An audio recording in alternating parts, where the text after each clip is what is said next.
Hi everyone, this is Bobby from bn-games.com, and we're here doing another classic capture, and we're doing Final Fantasy III for the Super Nintendo. Don't you mean Final Fantasy X? 6 7. for the PlayStation. 8. 1. If you're wondering what version this is, it was Final Fantasy III on the Super Nintendo, and then it came out as Final Fantasy VI on the PlayStation. There's a long, long history behind that, which we're not going to get into here. We don't have enough time per video. This is, well, probably this is in the top 3 RPGs on the Super Nintendo. This was before Final Fantasy VII. This was probably the last great sprite to Final Fantasy. And it's come out on numerous consoles since then and numerous versions. But this right here is specifically off the Super Nintendo cartridge, which I might add is fairly expensive to pick up these days.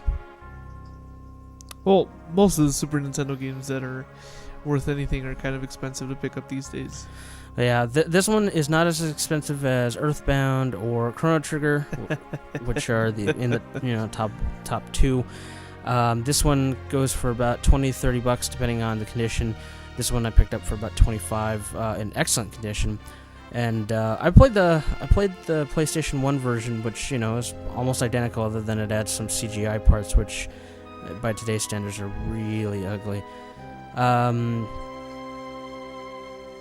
mean, I don't know what to say. It's really classic game. Its soundtrack has been compared to, well, it's considered some of the best in the entire series and in video games in general. Highest regarded. There's an opera scene, if you've played through it, that is really famous as far as the song is concerned. It's just classic RPG that you don't find anymore. See, I like the fact that they're going to the peak of this hill, if you will, and at the very edge of it, in giant mech-like suits. So, I don't know if I would trust that much weight on the edge like that. I mean, yeah, I wouldn't want to fall, is the idea, I guess.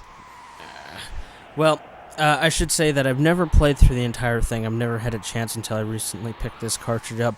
I played through part of it. At this point in the game, it's discussed how magic is considered evil, and these suits that they're wearing can use magic-like abilities, which you'll see in a couple of battle scenes a little later. But she's a sorcerer, and she's super powerful. I mean, that's really what it comes down to. Magitek armored suits. That sounds pretty fucking awesome. Yes, and unfortunately, you don't have it for long. Oh yeah, as you'll find out soon. Yeah, unfortunately, right here, I had to cut the epic Mode 7 intro where you get all the credits and they're walking in the snow towards the town. I just kind of had to cut to the town because that little intro right there takes like 5 minutes. So we just went right into the town. It's worth listening to that song. That song has been remixed so many times. If you go on YouTube, just there are multiple interpretations of that introduction. And here's your first battle right out the gate. Very old school enemies, static enemies that you attack and they blink. Your sprites slightly move to indicate movement. Although they did have, unlike the first Final Fantasies on the NES, obviously there's more power in the Super Nintendo. There's a lot more in the way of effects here. Transparencies. Oh, yeah. Awesome CGI stuff. Mode 7. It's got a lot of Mode 7. Right now, they're going through the town, and they're looking for an Esper in a cave. I like the mechanical kind of, almost steampunkish kind of feel. Back in this was modern when this came out. I was like, wow. Yeah. Tech missile. That sounds pretty fucking awesome. This is magic right there. This is a Mexican wolf. As you can see, its name is Lobo. It's trying to avenge his familia. And this is as close to a tutorial as you get right here for the battle system. They just throw you in there and say attack. You got some magic type of attacks. Well, for these, I mean, that's what the attacks are. I mean, there's really nothing else to it. You can heal yourself.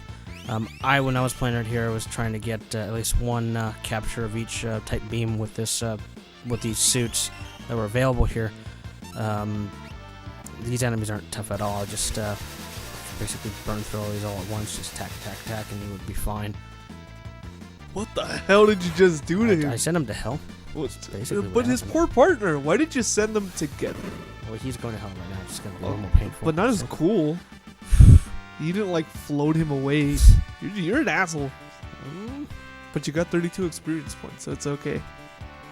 I should also let you know Wedge, if you're not a Final Fantasy fan, shows up in multiple Final Fantasies. Just a name.